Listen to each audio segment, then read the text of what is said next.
we're now joined by Texas State football coach G.J. Kinne. He joins 365 Sports UTSA coming up this weekend. G.J. with Craig Smoke, Paul Catalina, and David Smoke. Thanks for your time.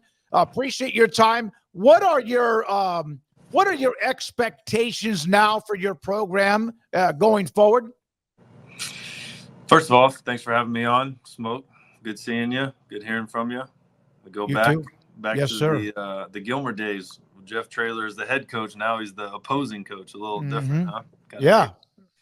But yeah, I think just for us, I think there's a little bit more, expectations to win, and I think our players feel that. And they had a good day of practice today to really get that thing going for Saturday. What is it like to be coaching a game against your old high school coach? But it's not like you guys are both high school coaches. You guys are both college coaches, and it's an entirely different world now. Yeah, it definitely is a little unique, and I think we'd both say we're very blessed, and obviously I think very highly of Coach, and he's a great mentor, great husband, great father. I haven't talked to Coach this week, but obviously I've talked to Jordan, his son, and Jordan texted me. He said, "Hey, who do I root for? Do I root for you or my dad?" And I just told him, "Hey, you got to root for Dad, and just hope we do well." So it's very unique because not only is my high school coach, obviously my senior year, but someone that I'm still really close to. It's not like I just played for him a year and I was gone. My brother played for him, and we still talk weekly. GJ, 34-27, you guys open up the season with a win against Lamar. I know they kind of chipped away there towards the end, but just how'd you feel? I mean, a lot of teams would love to be 1-0, right? So how'd you feel about just the first adventure out there? Yeah, I thought it was a little unique, and I probably could have done a little bit better job, but you know how these first games are when you're playing the FCS opponent, you're getting your guys up, but at the same time, you want to kind of see what your roster has. You don't have, like in high school, you don't have scrimmages, and NFL, you don't have preseason games. So, I wanted to get as many guys reps as possible and kind of really see them in a, live action under the lights. And I thought we handled that pretty well. I think we jumped on them early, and then they just kind of, like you said, chipped away at the end, and we kind of lost focus at some times. But good thing is we found a way to win. There was, you don't want to be sitting there looking up and you did all that as a head coach and you lost the game and the sky's falling. So obviously there's a lot of room for improvement, and our guys know that, our coaches know that, and you can feel the sense of urgency. But at the same time, you got to celebrate the wins. Would you like to see because of that, you kind of know what you have coming back, and then most of the time, you don't. Would you like to see college football go to something that's like an OTA format in the summer and even possibly some sort of scrimmage in August? Yeah, someone asked me about the scrimmage. Maybe if I was at one of these, P4 schools, maybe, you'd want to do a scrimmage, but probably not in this situation where we're at right now, just because of the lack of depth and injuries and all that kind of stuff. But, I think it would be nice to have some of that, just to kind of really get out there and kind of see what you got before game one. G.J. Kinne, head coach at Texas State, UTSA this weekend with us on 365 Sports.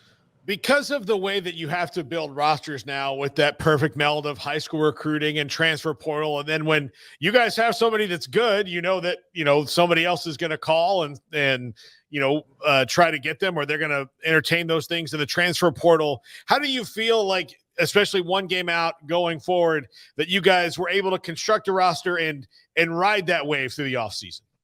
Yeah, man, that's probably the toughest thing that you got going for you right now at a place like a Texas State or a UTSA, when you have recruited really well and you put a good product on the field and people come for your guys and it's tough because not only you keep those guys, okay, that's one hurdle, and then that's in their head, moving forward. It's hard. Just anytime you have options, it's tough, mentally to be able to lock in and get ready for the season. But I think our guys have done a pretty good job of that, and that's something that we've constantly, kind of been in our mind to focus on. But I think for us it's just controlling what we can control, and right now that's UTSA.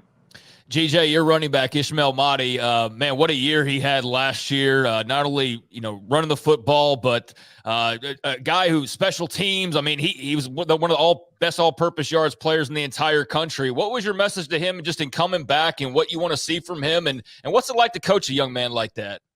Man, Ish is awesome.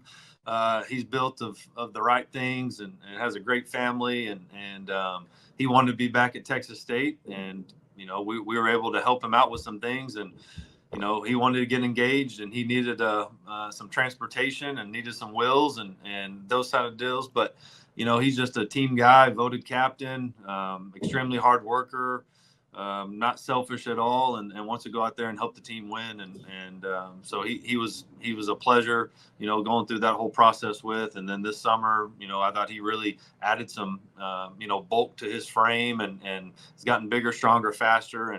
And it was good to, get him, like you said, there, you don't have those scrimmages, you don't have those preseason games, you just have practice and you kind of want to see what your other guys have. But it was good to see him get I think it was 28 carries in that first game to kind of get him going a little bit. Because obviously he's going to be someone that we lean on this year heavily. Your father was your first head coach. Obviously, you had the run at Canton, and then one of the great wins was against Jeff and Gilmer. What makes Jeff Traylor such a good coach? I think he's the relationships, he has that fine line. I think he's always been like that, but I think even more so in college, just because the players are a little bit more mature than high school. That fine line of relationship, and those players love him, but also the discipline and the culture that you need to establish to win those big games. So I think he just that perfect blend of relationship and old school and obviously he knows a lot about football and X's and O's and all that. But I think the special ones have that ability to really relate and be able to push their guys without also knowing they love them and care about them. How I mean, UTSA is a fairly new program. Obviously, Texas State's been around longer. How much do the fans on either side are maybe lighten this up because it's San Marcos versus San Antonio? I mean, you're separated by 28 minutes of traffic, basically. Yeah, the fans and all that definitely don't like each other, and that's something that just to be honest with you, like you said, I didn't know much about the rivalry. I didn't know to be honest with you, when I called Jeff to help me get the job, I knew nothing of that dynamic, kind of what I was actually asking Jeff to do and all that. So I kind of understand it a little bit more. And so that is definitely unique, and it's definitely a rivalry, and fans don't like each other. And you could feel that last year in the game. But obviously for us, we need to get one in the win column to kind of be able to kind of hold our own when it comes to the social media warfare. GJ, is it a different feel or approach being more of the hunted than the hunter, like maybe you were last year because you had success, that more teams are aware of that and maybe you're just viewed a little bit differently? Is that different from your standpoint at all? Maybe not for me and the coaches, maybe the players a little bit, something that we're navigating through, but I don't think much, because I think the way we opened the season last year, kind of put us on the radar and put us on the map a little bit. So I kind of felt that way a little bit, even going into conference, and you could feel that when you're playing different teams. So I don't think so too much. GJ, he helped you get the job there. So does that mean you're nice to him this weekend? I'll be nice to him before the game and after the game, but not during the game.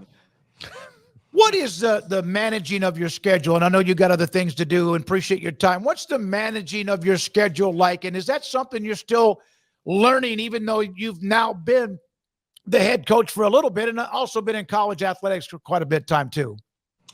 Yeah, I think there's a same thing, a fine line there and a good balance. You have to use your Thursday nights for to see your family and your wife and have date night and do those sort of deals. And same thing with your coaches. You know, there's a time to grind and be up here all night. And there's also a time, hey man, you need to go home and get some rest so you can be your best version, you know, for these players that are coming here tomorrow. So I think I've been around some really good ones and that have done it the right way. I've been some that maybe didn't. And so you learn from that. And, you know, I thought Doug Peterson and Chip Kelly and some of those guys were some of the best I've ever been around. And obviously that was at the highest level. So I you know, I think I have a pretty good idea on what's good and what's bad, but obviously sometimes it calls for staying up here till, you know, all night.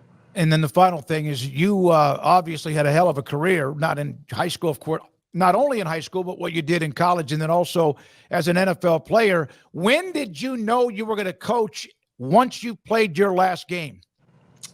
Pretty early on. Obviously, I always, you know, I wanted to play in the league for as long as I could and do that whole deal. But pretty early on, I knew I wanted to coach, and I would come back in the NFL offseason and coach a, you know, 7-on-7 team or a, you know, middle school, you know, spring league.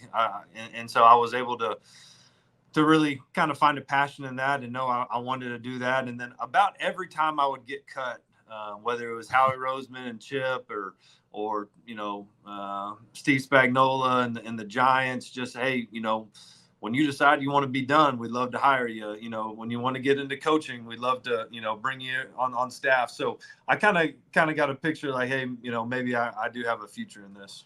Well, you're doing well. Good luck. Thank you very much for your time. Every time the memories from back in the days of Canton and Gilmer and all the way through.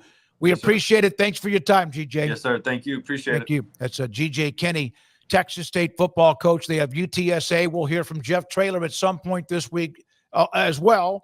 As it's great to get the head coaches around college football on the show whenever we can. And the fact that those two are that close and they do play coming up this weekend.